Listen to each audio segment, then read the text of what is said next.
Olha só, esse provavelmente é o capítulo mais importante dentro da hematologia, das anemias hipoproliferativas. A anemia já é o tema mais abordado rotineiramente, né? Mas dentro do grupo das anemias, não tenha dúvida que a importância clínica e até para a prova maior é desse grupão aqui. São as anemias, lembra, né? Em que a medula não funciona como deveria, a fábrica não está funcionando.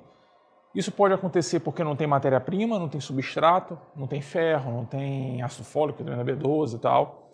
Pode acontecer porque a medula não está sendo estimulada, né? A fábrica não está sendo estimulada. Quem estimula a medula é a eritropoetina, por exemplo, produzida pelo rim e tal. Isso pode justificar a falta de proliferação, de produção de células pela medula. Um tumor pode invadir a medula, pode acumular gordura na medula, mielofibrose e tal. Tudo isso justifica a presença de uma anemia hiperproliferativa. Que na prática, lembra como a gente identifica, né? Lembra? A medula não está produzindo células, ela não produz hemácia e ela não produz o precursor imediato da hemácia, que são os reticulócitos. Então, nesse tipo de anemia, a gente encontra contagem de reticulócito baixinha na periferia, porque a medula não está produzindo célula nenhuma. É diferente daquele outro grupo, lembra? Das anemias hiperproliferativas. Naquele outro grupo que a gente discute na aula específica, né? Naquele outro grupo, a medula está trabalhando bem, né? Ela está íntegra. Ela produz célula. O problema é que a célula chega na periferia e, morre cedinho. Ela é precocemente destruída na periferia. Esse é o problema das anemias hiperproliferativas. Lá, a medula está boa. Ela produz muita célula. Ela tenta compensar o problema. Produz muita hemácia e libera muito reticulócito para a periferia. Vai, meu filho, vira uma hemácia lá porque a gente está precisando. E aí, quando a gente dosa os reticulócitos, eles estão aumentados. Essa é a diferença dos dois grupos. Tudo bem? Então, voltando para o planeta Terra, anemia proliferativa, quem são as principais? A gente vai discutir para valer, três grandes situações. Duas agora, anemia ferropriva, doença crônica. Cara, isso aqui é o que há, né? É o que há dentro das anemias proliferativas. E separadamente, para não ficar muita mensagem misturada ao mesmo tempo, separadamente, a gente vai falar sobre o que também há muito nas anemias hipoproliferativas, que é a anemia megaloblástica. Então essas três a gente não pode deixar de discutir jamais, beleza? Então aqui, anemia ferropriva e anemia de doença crônica, até porque tem uma interseção entre elas, os senadores gostam de perguntar, é só aquela e tal. E separadamente, está disponível aí, a gente conversa um pouquinho sobre a anemia megaloblástica, beleza? Show? Não tem como não falar dela, cara. É a vedete das anemias. É anemia ferropriva. Se alguém disser assim, olha, tem uma pessoa aqui com anemia, aposte aí qual é a causa da anemia dessa pessoa. Pode apostar que deve ser ferropriva. De longe é a causa mais comum de anemia, mas de muito longe. E mais ainda, ó, se tiver uma aposta dessa, se for uma pessoa qualquer, aposta assim uns R$100, entendeu? Essa pessoa que tem anemia, R$100.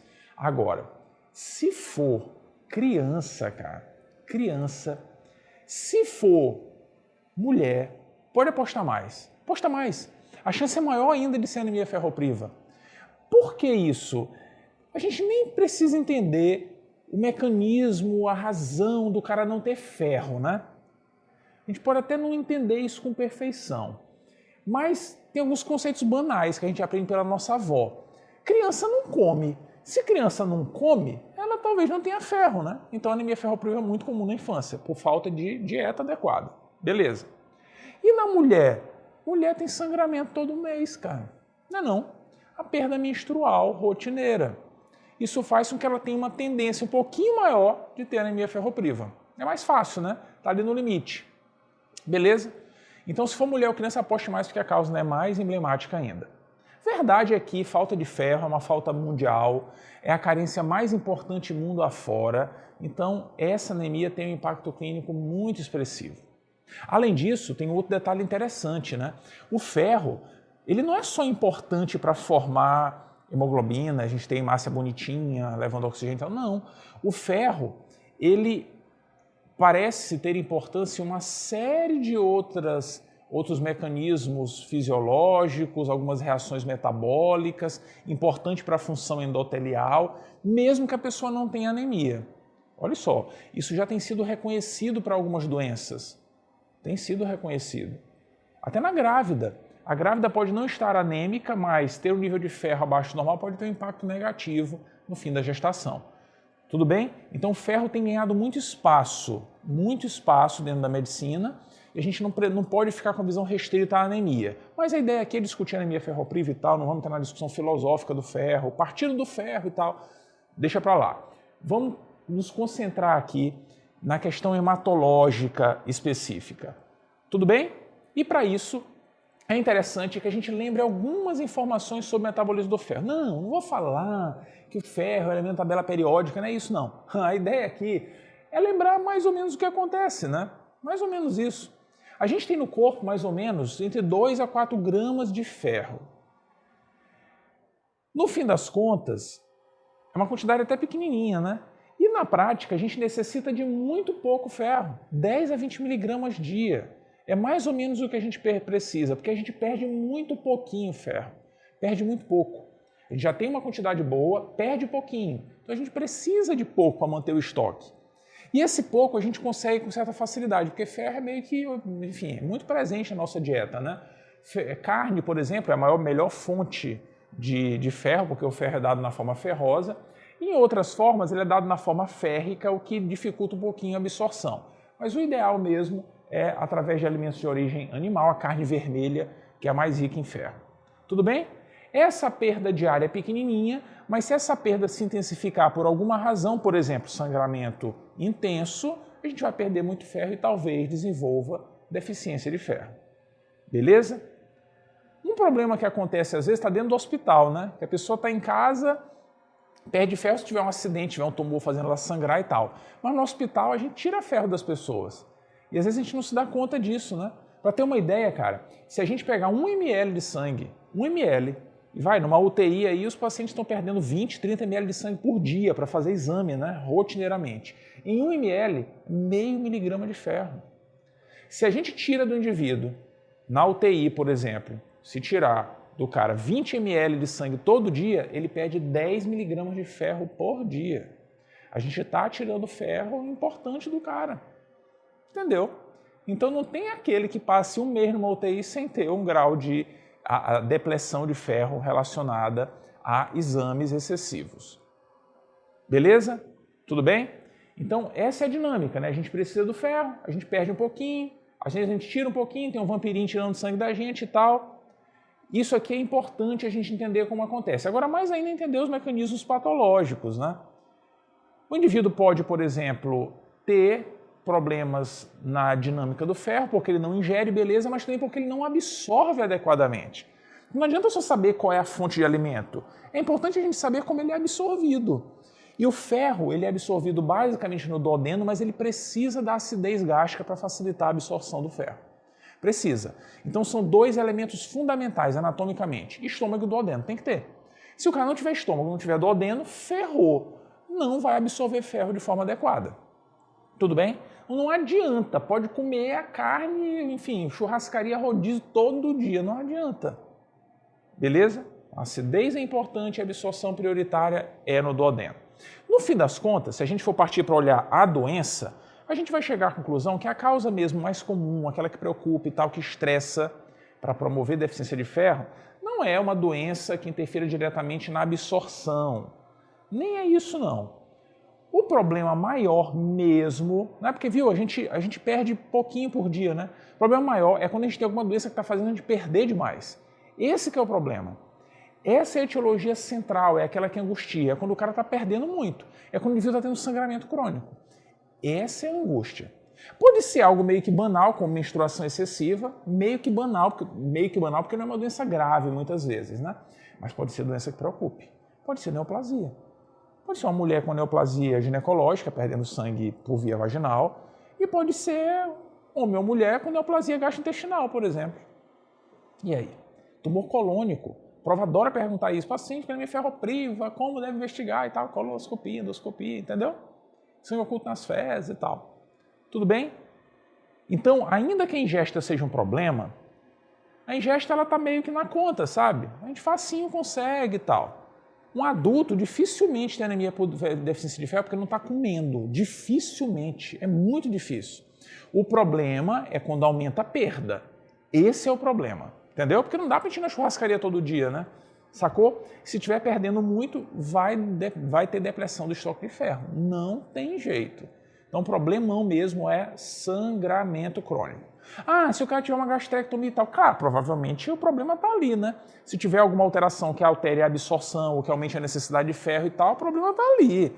Então, a cloridria, doença celíaca, o cara que fez gastrectomia, tudo isso é importante. Na gravidez, que aumenta a necessidade de ferro, beleza. Agora, o impacto é muito maior mesmo na deficiência com sangramento do que com falta de ingesta ou com alteração de absorção gastrointestinal. Tudo bem? Então, nossa angústia vai ser sempre relacionada a isso. Fechou? Entendeu por que acontece? Essa é a razão de surgir a falta de ferro. Ai, Fabrício, legal, mas eu queria mesmo entender como que eu dou o diagnóstico, porque já que ele é tão comum, né? Como é que eu dou o diagnóstico? Ah, para o diagnóstico é fácil. Fácil. Porque assim, ó, o cara tem uma razão para ter anemia. Muitas vezes, né? Sangramento e tal. O cara tem anemia, isso deve dar sintoma. O cara tem falta de ferro, tem um monte de coisa, né, que pode ajudar. Pois é, fala assim, é fácil. É só encontrar a doença de base, é só encontrar uma síndrome anêmica, e se o cara tiver sintomas de falta de ferro, ponto final. Dei o diagnóstico. Ah, beleza? Tudo bem, eu estou quase aceitando a ideia, mas que história é essa? Que conversa é essa de sintoma de falta de ferro?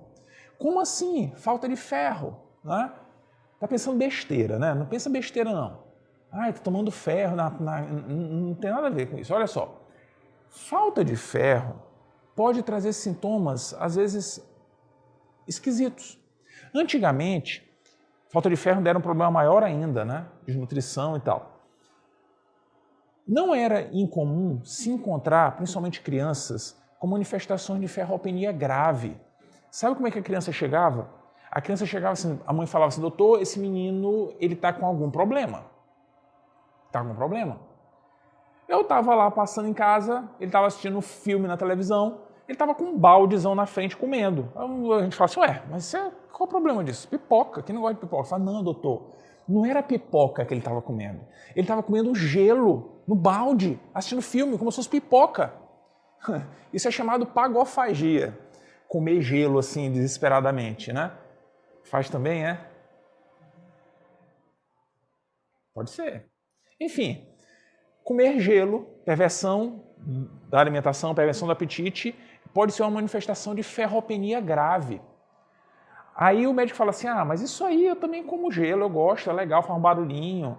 Sou viciado em comer gelo amanhã, doutor, mas eu não sei não. Isso foi de manhã, né? Na hora do almoço, o almoço do menino foi sopa. Aí a gente fala, pô, mas também vai dar sopa pro menino comer, né? Que criança é essa? Coitada. Eu via comendo sopa. Mas enfim, doutor, aí o menino foi comer a sopa e quando eu vi, ele não estava comendo com a colher. Ele estava comendo com a unha. Comendo com a unha. É, doutor, é que a unha dele parece uma colher. Então o menino estava botando o dedo assim, unha em formato de colher. O menino come gelo, tem unha em formato de colher. Olha só. Essa unha em formato de colher é chamada coiloníquia e pode ser uma manifestação de ferropenia grave. Viu só? Aí a mãe fala assim, doutor, mas ainda bem, esse menino ele é estranho, mas ainda bem que ele tem olho azul. Né? Ainda bem, olho azul, bonitão e tal, né? E, enfim, dá um plus na beleza, isso, aquilo, outro. Mas é mesmo, tem olho azul, que lindo, deixa eu olhar. Aí quando a mãe mostra a cara do menino assim, né? O médico olha, meu Deus, não é olho azul mesmo. Só que não é a íris, é a esclera que é azul. Que coisa estranha. Outra manifestação de ferropenia grave. Olha que coisa.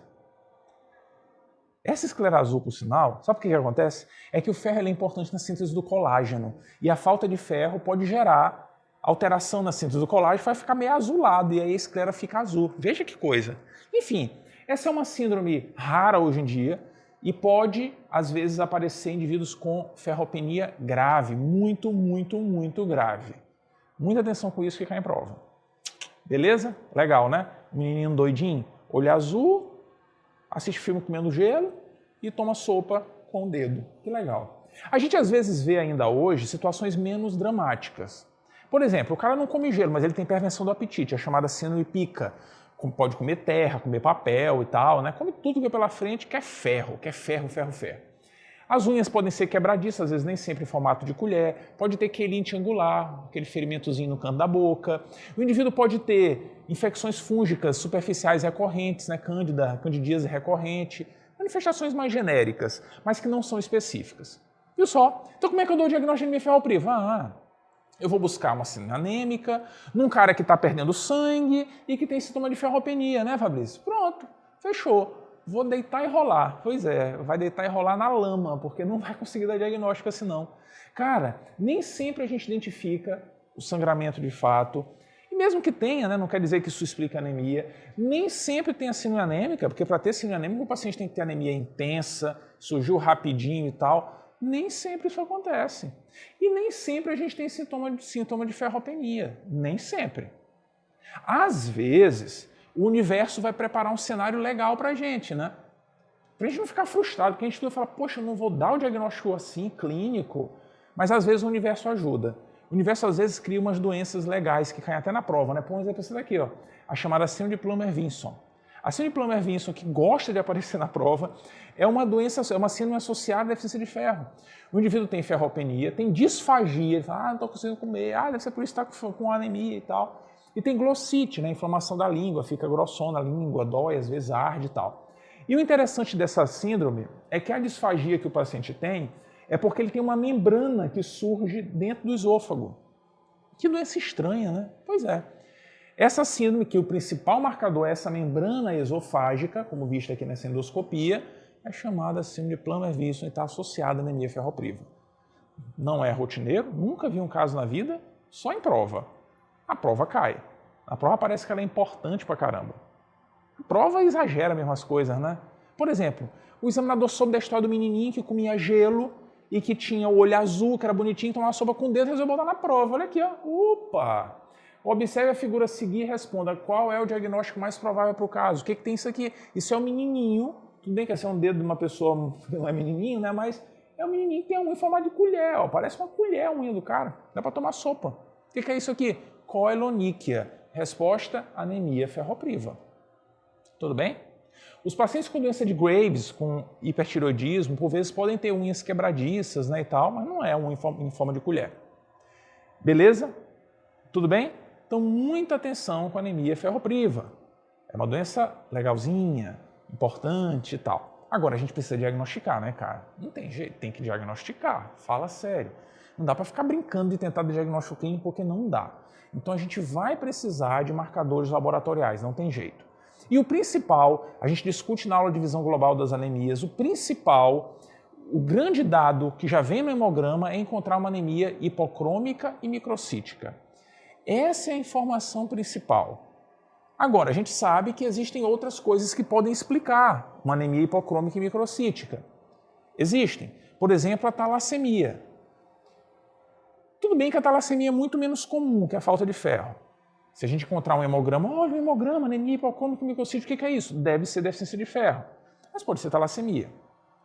Tem outras formas de diferenciar no hemograma? Tem. Às vezes, na anemia ferropriva, a gente tem aumento da contagem de plaquetas, isso pode acontecer em alguns casos. Às vezes, na anemia ferropriva, quer dizer, muitas vezes até, a gente tem tamanhos variados de hemácias, e aí o RDW fica elevado. Lembra? A gente discute isso na outra aula também. Nas talassemias, não. Nas talassemias, as hemácias não têm tamanho variado. Elas são todas pequenininhas, michuruquinhas, né? A medula produz hemácias sempre do mesmo tamanho. Tem defeito de fabricação, ela não consegue produzir hemácias grandes porque falta hemoglobina, que é o que justifica uma talassemia. Então são formas de diferenciar. Agora, como a anemia ferropriva é muito mais comum, a regra é assim, encontrou anemia hipocrômica microcítica, vamos pensar em ferropriva e vamos tentar dar diagnóstico dela. Esquece talassemia, esquece. Vamos partir com tudo para dizer que é ferropriva. E partir com tudo para dizer que é ferropriva significa usar um teste bom mesmo, né? E teste bom mesmo, cara, é isso aqui, ó, ferro medular. Pega, uma fila. Quem aqui tem suspeita de anemia ferropriva? Mundo inteiro. Vou fazer análise de ferro medular, puncionar a medula de todo mundo. Meu Deus, ninguém ia querer mais ver médico na vida, né? Imagina, se isso fosse o exame que a gente ia fazer para dizer que o cara tem deficiência de ferro. Ninguém ia querer ver médico. Então, apesar de ser o padrão ouro, não é o que a gente usa. Felizmente, a gente dispõe de outra alternativa, muito mais bacana e muito fácil de executar. que é a análise da dinâmica de ferro, a ferrocinética, o perfil de ferro do indivíduo. Exames laboratoriais. Lembra como é isso? Isso é muito bacana, cara. Essa é a parte quentíssima da anemia ferropriva. Se ajeita aí, então, que agora o circo vai pegar fogo. Olha só qual é a ideia. Para a gente fazer a análise laboratorial da anemia ferropriva, a gente pode lançar mão de vários parâmetros, mas os principais são esses aqui. Ferritina, o TIBC e a saturação de transferrina. Esses são os 3 parâmetros. Ai, Fabrício, eu não lembro o que é nenhum desses. Eu até lembro que eu já estudei, já entendi, mas eu não lembro, não. Pera lá, é muito fácil. É que a mágica acontece assim, ó. A gente tem o ferro guardadinho num depósito no corpo, certo? Tá lá no armário. O macronutriente está guardadinho lá na despensa. O armário, a reserva de ferro é a ferritina. É a forma de depósito. É um parâmetro que estima para a gente a quantidade de ferro que a gente tem estocado no corpo. E a ideia é que aquele ferro do depósito sirva para formar hemoglobina para ter hemácia bonitinha e tal. Essa é a ideia da formação do metabolismo do ferro. Essa é a ideia. Bem, existe um caminho aqui a ser percorrido, né? O ferro tem que ser retirado de lá e ser transportado até a hemácia. Isso precisa acontecer. Precisa. Para que isso aconteça, o fígado, o grande responsável por tudo no nosso corpo, produz uma proteína que parece um carrinho, que tem umas cadeiras no interior. Tem proteína, tem algumas que ele produz que tem mais cadeirinhas, outros tem menos, que nem carro, né? Tem carro com 4 lugares, carro com 7 lugares e tal, enfim. Então ele produz esses carrinhos, essas proteínas, para transportarem o ferro até o local de produção, formação da hemácia, da hemoglobina e tal. Beleza? É assim que a mágica acontece. Essas cadeirinhas, elas vão ficar preenchidas pelo ferro, ó, para ser transportado para formar a hemoglobina. Beleza? Isso é normal. Como é o nome do carro que o fígado produz? Transferrina. Tudo bem? O carro e ali as cadeirinhas onde o ferro é transportado. Beleza. Aí, isso aqui é o normal, né? O cara resolve assim, quer saber? Eu vou todo dia agora tirar 50 ml de sangue, meu. Todo dia. O que vai acontecer? Ele vai começar a perder ferro, né? Vai diminuir o estoque, olha lá, ó. Vai diminuir o estoque. Então, olha lá, olha para a ferritina lá, ó, tá sumindo. Tá acabando o estoque do carro pro cara, porque ele tá tendo sangramento. Tá acabando, acabando, acabando. Consequência disso é que se a gente dosar a ferritina do indivíduo, olha lá, baixinha. Tá baixa a ferritina. Viu só? Essa queda da ferritina é um marcador muito importante de falta de ferro no corpo. Muito importante. Beleza, não para por aí não. Acontecem mais coisas. É que não tem ferro lá no estoque, a consequência natural é que não vai ter ferro para ser transportado, né? Não é isso? Então acaba o ferro transportado e acaba o ferro na hemoglobina. Cara, olha o carrinho aqui. Olha para o carrinho, olha para o carrinho. Olha o carrinho. Cadeiras vazias. Os carrinhos estão pouco saturados. Como é o nome do carrinho mesmo? São transferrina, né? Pois é. Se a gente medir a saturação da transferrina, ela estará baixa. Menor que 20%. Isso é fácil. Beleza? Agora, o pulo do gato. O grande ponto, a mágica da anemia ferropriva. Ou a maldição, não sei. É que assim, na hora que o fígado está assistindo isso, ele vê assim, pô, que droga! Não queria falar outra palavra, vou ficar com droga. Que droga! Eu tanto trabalho para produzir a transferrina e agora eu estou vendo que as hemácias estão circulando com pouca hemoglobina. A hemoglobina do cara está baixa e tal, que droga! Puxa vida! O povo está protestando e tal. Sempre que eu protesto, o que a gente faz? Tem que melhorar o transporte público. A culpa é sempre transporte público. Vou produzir mais transferrina. Entendeu a ideia do fígado? O fígado fala, eu vou produzir mais, porque aí eu vou conseguir transportar mais. Entendeu? O fígado produz um pouquinho mais de transferrina para tentar melhorar esse processo. Só que não adianta, porque o problema é o estoque. O fígado não sabe disso, mas o problema é o estoque. Enfim, se a gente dosar a transferrina do paciente, ela pode estar elevada, porque o fígado produziu mais. Só que a gente não dosa a transferrina, não. A gente prefere dosar, ao invés de dosar a transferrina, dosar as cadeirinhas de transporte. Entendeu? Porque é melhor dosar a cadeirinha, né? Porque tem carro de 4 lugares, tem carro de 5 lugares, 4 de 7 lugares, né? Tem van, tem ônibus. Então é melhor dosar as cadeirinhas. A gente não dosa a transferrina. É mais complexo, atrapalhado dosar e tal. Então, na prática, ao invés de dosar a transferrina, a gente dosa outro parâmetro. Essas cadeirinhas têm nome. Elas são chamadas TIBC, que é uma sigla que significa capacidade total de ligação de ferro, em inglês. Beleza. A capacidade total de ligação de ferros é a possibilidade de transporte. Ela está baixa na anemia ferropriva? Não, o transporte público está bom, o fígado até produziu mais, então ela fica elevada. Isso é importantíssimo, cara. Importantíssimo. Todos esses parâmetros aqui são sugestivos de anemia ferropriva. Beleza? Tudo bem? É tudo sobre perda de ferro. E a gente não pode perder isso de vista jamais. Jamais. Tudo bem? Por quê? Porque além de dizer que a anemia é ferropriva, a gente não pode esquecer que quando o cara está perdendo ferro, isso pode significar sangramento gastrointestinal, pode significar doença grave. Beleza? Então a gente tem de pensar que essa seja uma possibilidade real. É muito rotineiro a gente considerar essa investigação. Tem exceções? Tem. Por exemplo, criança, que a questão dietética pode ser importante. Na criança a gente espera um pouco. Grávida, aumentou a necessidade de ferro, a gente espera um pouquinho. Mulher com hipermenorreia, deve ser a perda menstrual, espera um pouquinho. Mas se não tiver um fator claro, a gente tem que investigar a causa gastrointestinal. Ah, doutor, é porque esse meu marido aqui, ele é magro de ruim. Entendeu? Ele não... assim, a questão magreza ou não comer no adulto, não confie nisso. Investigue. Se for em criança, tudo bem, mas em adulto, não. Tudo bem? Então não perdemos de vista jamais, não perderemos jamais que a falta de ferro tem que ser investigada, salvo situações pontuais. Tudo bem? Fechou? Entendido o diagnóstico, entendido como tudo funciona, agora é só tratar. E essa é a parte mais simples, geralmente. Como é que a gente trata? Resolvendo a doença de base, se houver, e repondo ferro. Ponto final. Acabou-se a conversa. Só cuidado que a gente se atrapalha nisso, né? É que essa reposição de ferro tem algumas regras. Tem lei aqui, cara. Não é assim, uma coisa à toa, assim, anarca, não. Primeira regra, via oral sempre. Sempre via oral. Por que via oral, Fabrício? Eu quero dar na veia, eu quero dar intramuscular, eu quero dar, sei lá, porque é assim que dói, é assim que melhora. Cara, dói mesmo. O ferro parenteral tem um risco elevado de reações adversas. Então a gente vai evitar sempre. Tudo bem? A ideia vai ser sempre ferro por via oral, se o trato gastrointestinal estiver íntegro, não houver contraindicações e tal. Tudo bem? Se o cara tiver um trato gastrointestinal comprometido, fez uma gastrectomia ampla e tal, não tem jeito, vai ter que ser parenteral. Beleza? Dando por via oral, 150 a 200 mg de ferro elementar por dia.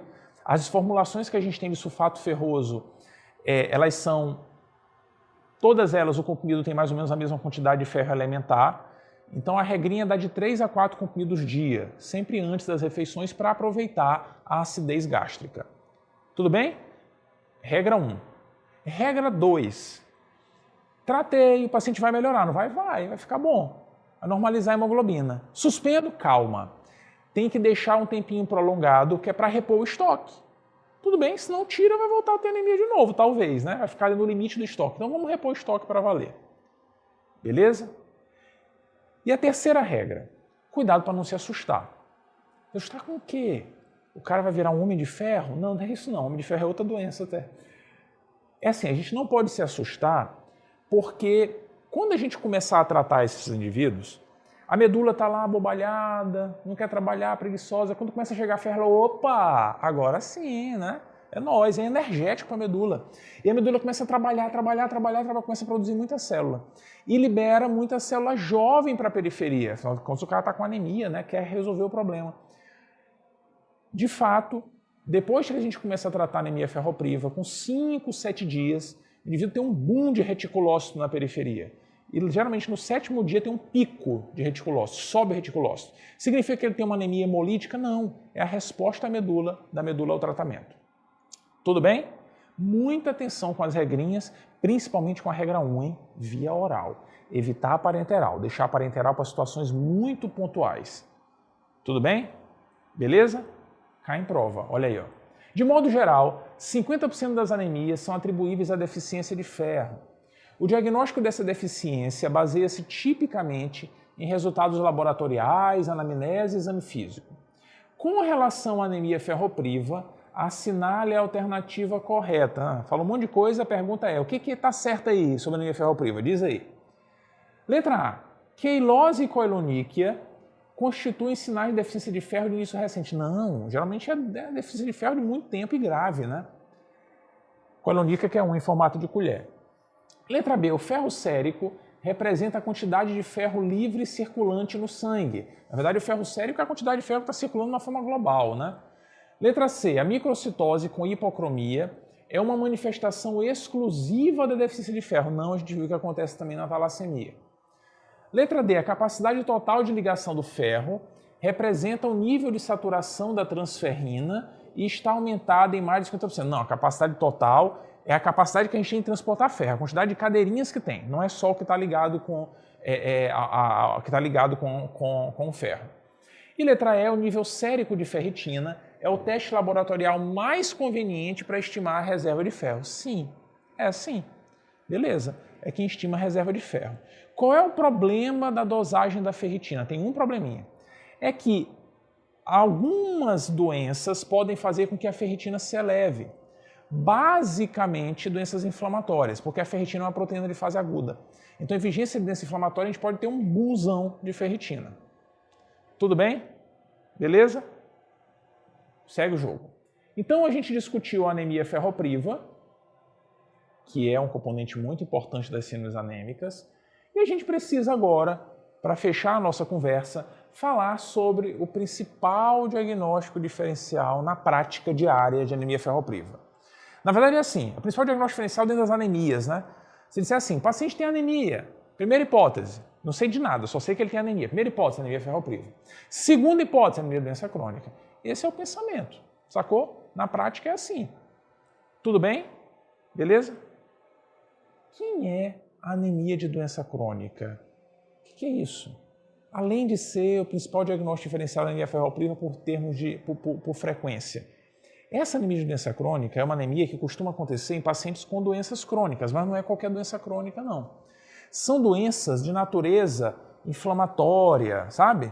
Crônicas, infecção crônica e tal. Não é qualquer doença. São doenças que o indivíduo produz algumas substâncias que podem interferir na eritropoese. É mais ou menos isso. Onde que essas pessoas estão rotineiramente? Muitas vezes estão dentro do hospital. Então isso é muito comum em pacientes internados, por razões diversas. Existem várias doenças, motivações em pacientes internados que podem justificar isso. Tudo bem? Então são doenças muito vistas na nossa prática diária. Por isso essa anemia, de certa forma, é um tanto comum. Agora, tem um problema aí. Ela é comum, mas não existe um marcador laboratorial que defina essa anemia. Não existe. Diga assim, é ela, ponto final, acabou a conversa. Não existe. No fim das contas, ela acaba sendo um diagnóstico de exclusão. Entendeu? É por isso que ela é um diagnóstico diferencial da anemia ferropriva. Porque a anemia ferropriva é a principal causa de anemia no mundo inteiro. Doença crônica vem logo em seguida. É um diagnóstico de exclusão. Muitas vezes a gente consegue afastar outras causas fácil, mas a ferropriva a gente vai precisar estudar para ver se não é ferropriva mesmo. Porque a ferropriva é muito comum, pode se apresentar de várias formas e tal. Tudo bem? Então sempre o diagnóstico será de exclusão na anemia de doença crônica. Essa é a regrinha, beleza? Por que ela acontece mesmo? Porque o indivíduo tem uma doença que produz algumas substâncias inflamatórias que tem um impacto negativo na eritropoese. Pode reduzir a vida média das hemácias, reduz a sensibilidade à eritropoetina, uma série de coisas pode acontecer diretamente ao fenômeno da eritropoese. Além disso, a gente sabe também que essas citocinas, elas interferem no metabolismo do ferro. Olha que coisa! Esses indivíduos podem ter alteração na dinâmica do ferro também. Grosso modo, o que essas substâncias inflamatórias fazem é de deixar o ferro preso no local de depósito, tranca a porta, trancou, joga a chave fora, entendeu? Isso é um dos fenômenos que elas causam. E o outro é que essa síndrome inflamatória inibe a produção de transferrina, do transportador de ferro, pelo fígado. O fígado passa a produzir menos, entendeu? Tem menos transporte público. Isso dificulta a dinâmica do ferro. Então, esses componentes todos são importantes no surgimento da anemia de doença crônica. Tudo bem? Se eu tivesse que escolher uma parte desses componentes aqui para a gente ver na vida real como é que acontece, eu escolho fácil um, que é essa ideia da retenção do ferro no sistema retículo endotelial, que, grosso modo, é talvez o mecanismo mais emblemático da anemia de doença crônica. Isso acontece porque esses pacientes têm a produção aumentada de uma proteína chamada hepcidina. A hepcidina tem um papel central na anemia de doença crônica. Central. Os níveis delas estão elevados. Se a gente dosar no sangue, elas estarão elevados, os níveis. E o que essa substância faz na prática? Bem, a gente precisa observar a ação dela numa célula do sistema retículo endotelial ou mesmo lá no intestino. Vamos para o intestino, então. Né? Então, imagine uma célula intestinal, está aqui a célula intestinal, aqui em cima é o lúmen intestinal, a luz do intestino, ali embaixo é a circulação, certo? Então, a célula intestinal separa o lúmen, óbvio, onde a comida vai chegar, da circulação sistêmica. Beleza, deixa a hepcidina paradinha ali. O que essa porta está fazendo aí, né? Essa porta é o seguinte, é que normalmente, quando a gente come alguma coisa e vai absorver o ferro chega no lúmen intestinal, ele vai penetrar na célula intestinal e vai passar para a circulação através de uma porta. Existe uma proteína chamada ferroportina, é a porta do ferro. Então o ferro entra, ó, e passa pela porta, e entra para a circulação e vai embora. Entendeu? Esse é o que acontece normalmente. Agora, o problema do cara com anemia de doença crônica é que ele forma muito essa porcaria dessa hepcidina. Sabe o que ela faz? A hepcidina chega lá na ferroportina e, fecha a porta. Viu só? Gostou, né? De novo. Fecha a porta. Entendeu? Na hora que fecha a porta, o que vai acontecer? O cara come o ferro, comi o ferro e tal, churrascaria. O ferro penetra a célula intestinal, dá uma voltinha lá e não sai. Fica preso na célula intestinal, fica preso no sistema retículo endotelial. Tudo por efeito da hepcidina. Viu só? Então a hepcidina tem um papel central na anemia por deficiência de ferro. O ferro fica preso, sem ser transportado. Para piorar, ainda tem pouca transferrina circulante, né, para dificultar o transporte do ferro. Legal, né? Como é que dá o diagnóstico disso? Adivinha? O cara tem uma doença crônica e síndrome anêmica, né? O problema é que a doença crônica a gente até sabe que existe. Sabe? É informação básica. Agora, a síndrome anêmica nem sempre vai aparecer. Ainda mais que nesses casos aqui, a anemia costuma ser leve a moderada. Não é uma anemia tão exuberante assim. Entendeu? Beleza? Para dar o diagnóstico, a gente vai precisar de laboratório. Como? Dosando hepcidina, a gente até pode fazer isso, né? Mas é muito difícil, a gente não tem isso na prática e tal. Grosso modo, não esqueça, é um diagnóstico de exclusão. E quem que a gente tem que afastar sempre? Deficiência de ferro. Por que tem que afastar a deficiência de ferro? Porque existem marcadores laboratoriais simples, porque é uma causa muito comum de anemia e porque, às vezes, a gente pode encontrar deficiência de ferro sem microcitose, sem hipocromia. Lembra disso, né? A anemia de doença crônica, ela costumeiramente é uma anemia normocítica e normocrômica. A deficiência de ferro, costumeiramente, é microcítica e hipocrômica.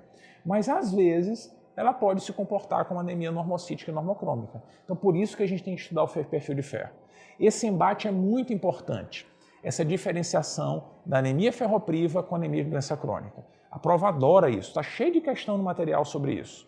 Por isso, nós vamos invocar novamente o esquema do carrinho, transporte público e tal. Isso é o que a gente viu, né? A anemia ferropriva é assim, ó, bonitinho. Aqui está o cenário normal, né? Como que a mágica acontece normalmente. Vamos agora entender o que acontece na anemia de doença crônica. O que ocorre nesses caras? Esses indivíduos, eles têm dificuldade de tirar o ferro do local de depósito e eles têm pouca produção de transferrina, de cadeirinhas e tal. É isso que acontece com esses caras. O resultado disso é que ele vai perder ferro, vai ter menos hemoglobina, né? Beleza? Só que a anemia aqui é leve a moderada, é mais discreto, né? Hemoglobina 9, daí não fica hemoglobina de 2. Isso não acontece. Tudo bem? Beleza. Observe que o estoque de ferro desse cara está normal. Está normal, ele não perdeu o ferro do estoque, o ferro está até preso lá. A ferritina vem normal ou às vezes até elevada. Elevada por quê, Fabrício? Porque o ferro está ficando preso lá? Nem só por isso não. Lembra, a ferritina é uma proteína de fase aguda, então doenças inflamatórias, via de regra, podem aumentar a ferritina. Quando ela vem baixa, é sinal que tem pouco ferro mesmo. Agora, quando ela vem alta, não significa necessariamente que tem muito ferro. Às vezes ela está sendo produzida porque é uma proteína de fase aguda, ponto final. Tudo bem? Então, muita atenção com a ferritina ajuda a diferenciar da anemia ferropriva. Beleza. Agora tem mais. O que aconteceu com a saturação de transferrina desse indivíduo? A saturação de transferrina dele diminuiu muito? Não, não diminui muito não. Por quê? Ele não está tirando ferro? Beleza, não tá. Mas ele também tem menos transportador agora, entendeu? Piorou tudo. Então a saturação de transferrina costuma ficar normal. Costuma ficar normal. Por quê? Porque o cara aqui perdeu o carrinho e perdeu o ferro circulante. Ele perde as duas coisas ao mesmo tempo. Então por isso que tem uma tendência a ficar normal. Às vezes a gente usa vulgarmente até o termo saturação de transferrina aumentada. A gente usa esse termo eventualmente para contrastar com a anemia ferropriva, que cai mesmo a saturação. Ali cai para valer. Aqui fica normal, né? Fica normal e a gente usa esse termo aumentado para contrastar, dar essa disparidade. Mas, grosso modo, não existe uma doença com saturação de transferrina aumentada. Então, o ideal é usar o termo normal, vai. Em alguns casos, pode acontecer do paciente ter uma pequena redução da saturação de transferrina. Pode acontecer. Porque existem alguns pacientes em que o problema maior não é nem a produção de transferrina que é deficiente. O problema maior é que ele não está tirando ferro do local de depósito, entendeu? E aí, às vezes, a saturação de transferrina vem parecendo um pouquinho baixa. Então, isso pode acontecer em alguns indivíduos. Tudo bem? Mas, na regra, é via normal. Agora, de todos os marcadores, o que provavelmente ajuda mais mesmo é a capacidade total de ligação de ferro. Esse ajuda mais. Por quê? Porque aqui o cara não está produzindo as proteínas. Às vezes ele não produz muito, às vezes ele deixa ele produzir um pouquinho, mas a gente já consegue detectar por aqui. Então, se a gente dosar a transferrina, ou na verdade o TIBC, as cadeirinhas, a gente vai chegar à conclusão que estará baixo, denotando a falta de produção hepática induzida pelas citocinas da doença crônica. Beleza, ficou claro. Ah, e o ferro sérico, Fabrício? É reduzido nos dois, não adianta. O ferro sérico não é relevante para fazer esse diferencial. Tudo bem? Fechou? Entendido, né? Entendido. Falta só tratar, né? Como é que trata? Que é fácil. Não é uma doença crônica que está causando? Trate a doença, cara. Se tratar a doença, deve resolver, né? Provavelmente. Ah, e para anemia a gente não faz nada? Cara, via de regra, não. Em alguns casos, talvez os mais graves e tal, a gente pode até considerar eritropoetina, pode considerar, mas isso não é rotineiro, porque a gente sabe que a eritropoetina tem função reduzida nesses indivíduos. E se houver algum marcador mostrando que talvez o paciente tenha mesmo um grau de dinâmica de ferro mais baixo, às vezes tem concomitante deficiência de ferro, a gente pode suplementar ferro. Mas aí é assim, se a saturação de transferrina estiver muito, muito baixa, a gente pode até considerar, mas não é a regra. A regra é tratar a doença de base. Tudo bem? Ah, Fabrício, transfusão nessas anemias. Cara, a regra é não transfundir. A gente transfunde os pacientes quando a hemoglobina estiver muito baixa, menor do que 7, e o paciente muito sintomático. Tudo bem? Se o cara está com hemoglobina de 6 e não tem sintoma, vamos tratar a causa da anemia, mas não precisa transfundir. O que a gente quer melhorar? É tratar a causa que a coisa vai melhorar adiante. Tudo bem? Então a transfusão tem indicações muito pontuais. Muita redução de hemoglobina e muito sintoma, muita repercussão clínica. Beleza? Via de regra, a gente vai tratar a doença de base e esperar a melhora progressiva da anemia. Tudo bem? Para fechar a conversa da doença crônica, cuidado para não confundir anemia de doença crônica com anemia da insuficiência renal crônica. É parecido, mas não é, né? Tudo bem? Na insuficiência renal crônica, via de regra, nem sempre tem uma doença inflamatória por trás. Então, quando o cara tem perda da função renal, vai por hipertensão arterial sistêmica. Diabetes, né? Lá na frente tem insuficiência renal crônica dialítica. Esses caras podem ter anemia, mas ela não é exatamente pelos mesmos mecanismos da doença crônica, não. O principal fator na anemia da insuficiência renal crônica é a deficiência de eritropoetina. Isso costuma acontecer já com função renal bem alterada, com clearance menor do que 30. Não é qualquer um com alteração da função renal, não. Tudo bem? Ela até parece, porque é uma anemia normocítica e normocrômica e tal, mas no fim das contas ela é diferente, né? E os mecanismos que explicam a anemia são diferentes. A gente sabe que a eritropoetina tem um papel central, tanto a baixa produção da eritropoetina, quanto a dificuldade de ação da eritropoetina. Tudo isso é importante. Se o indivíduo fizer diálise, tem redução da vida média das hemácias, é um outro fator que tem impacto também. Então, é outra ideia aqui em relação à anemia. Tudo bem? Até o tratamento, né? A base do tratamento da anemia da insuficiência renal crônica é a oferta de eritropoetina. Pode ser necessário suplementar ferro, né? A gente vai ter que manter a reserva, principalmente se o indivíduo que a reserva estiver baixa e tal, mas a regra aqui é ofertar eritropoetina. Outros macronutrientes como ácido fólico fazem parte da rotina medicamentosa dos pacientes em hemodiálise, porque a demanda deles é um tanto maior em relação a esse macronutriente. Tudo bem? A ideia dessa nossa discussão, então, era levantar a bola das duas principais causas de anemias hiperproliferativas, a anemia ferropriva e de doença crônica. Lembrando que a prova costuma explorar as duas em conjunto e que existe uma outra etiologia que poderia fazer parte dessa discussão, mas para não ficarem mensagens excessivas numa mesma discussão, a gente discute a parte que é a anemia megaloblástica. Não perca essa não, hein? Ó, show de bola, fundamental. A gente não vai errar a questão disso, nem de anemia megaloblástica. Vai por mim. Um grande abraço.